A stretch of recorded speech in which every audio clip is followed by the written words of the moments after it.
অসমৰ বিজেপি মুখ্যমন্ত্ৰী হিমন্ত বিশ্ব শৰ্মা ডাঙৰীয়াই কয় যে এতিয়া অসমত উন্নয়নৰ গংগা বৈছে। উন্নয়নৰ গংগা বৈ থাকোঁতে বাঁহৰ সাঁকোৰ ওপৰেদি মানুহ পাৰ হৈছে। এম্বুলেন্স অহা বন্ধ। কাইলৈ বিশেষ কাৰণত ফায়াৰ ব্ৰিগেড আহিবলগীয়া হ'লে বন্ধ। মই সুধিছিলোঁ যে কোনোবা ইটা এগাড়ী আনিবলগীয়া হ'লে কেনেকৈ কৰে। ইটাৰ দামে গাড়ী ভাড়া সমান হৈ যায়। অন্য জেগাৰ মানুহে যি সুবিধা সুযোগ লাভ কৰিছে আজি এই অঞ্চলটোৱে লাভ কৰা নাই। ইয়াৰ দুটা কাৰণ। এটা হৈছে চৰকাৰৰ গুৰিত পইচা নাই। ধাৰ লোৱা পইচাৰে দৰমহা আৰু হিতাধিকাৰীক আলপেচান ধৰোঁতেই চৰকাৰৰ অৱস্থা শোচনীয়। দ্বিতীয়তে কেন্দ্ৰীয় চৰকাৰৰ যিটো বঞ্চনা, আপোনালোকে নিশ্চয় জানে যে যোৱাবাৰ 340 কোটি টকা 2023-24 চন 340 কোটি টকা যিটো SDRFৰ চেংচন কৰা হৈছিলে, তাৰ 80 কোটি টকা কেন্দ্ৰীয় চৰকাৰে মোকলাই নিদিলে। আৰু হিমন্ত বিশ্ব শৰ্মা ডাঙৰীয়াই কেন্দ্ৰীয় চৰকাৰৰ চকুত হৈ পেলাই পইচা খুজিব নোৱাৰে। কাৰণ তেখেতৰ যিটো আভ্যন্তৰীণ বিজেপি ৰাজনীতি, সেইটো কাৰণে দিল্লীৰ কেন্দ্ৰীয় নেতৃত্বক তেখেতে টানকৈ কথা ক'ব নোৱাৰে। গতিকে এফালে কেন্দ্ৰীয় চৰকাৰৰ মাহিয়াই চক, আনফালে মুখ্যমন্ত্ৰীগৰাকীৰ নিজৰ ৰাজনৈতিক দুৰ্বলতা, আৰু তাৰ কাৰণে জীয়াতু ভুগিবলগীয়া হৈছে আমাৰ অসমৰ ৰাইজে। আজি ইয়াৰ যিগৰাকী মাননীয় বিধায়ক ৰঞ্জিত দাস ডাঙৰীয়া, তেখেত এগৰাকী চৰকাৰৰ গুৰুত্বপূৰ্ণ পদবীত আছে মন্ত্ৰী। ৰাইজে কৈছে যে 2 বছৰ আগতে তেখেতে হাফ পেণ্ট পিন্ধি আহি পেলাই ইয়াৰ ৰাইজক কৈ থৈ গৈছিলে যে কামটো হ'ব।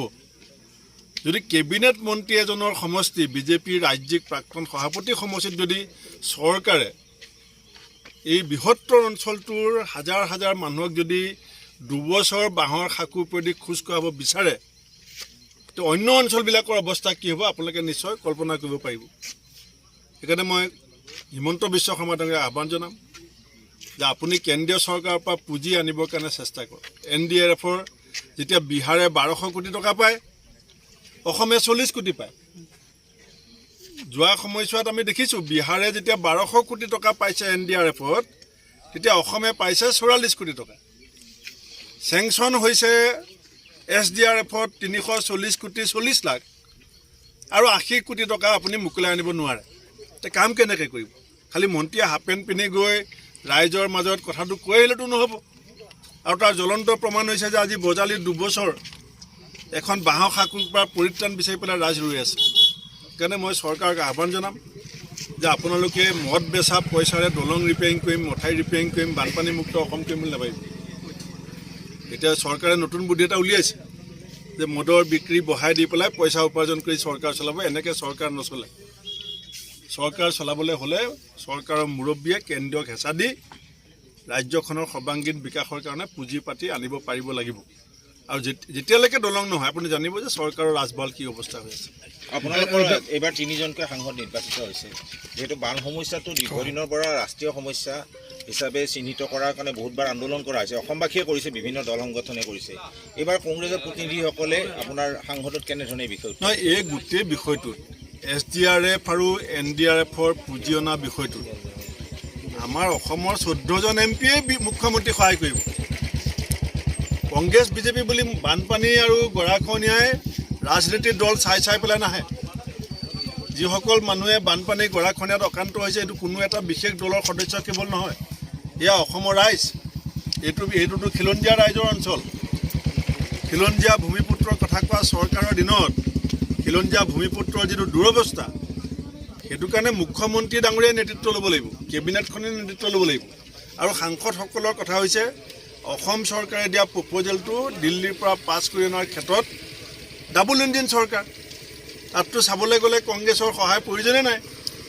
কাৰণ তেখেতসকলে কৈছিলে যে ডাবল ইঞ্জিন চৰকাৰ হ'লে অসমৰ লাভ বেছি হ'ব।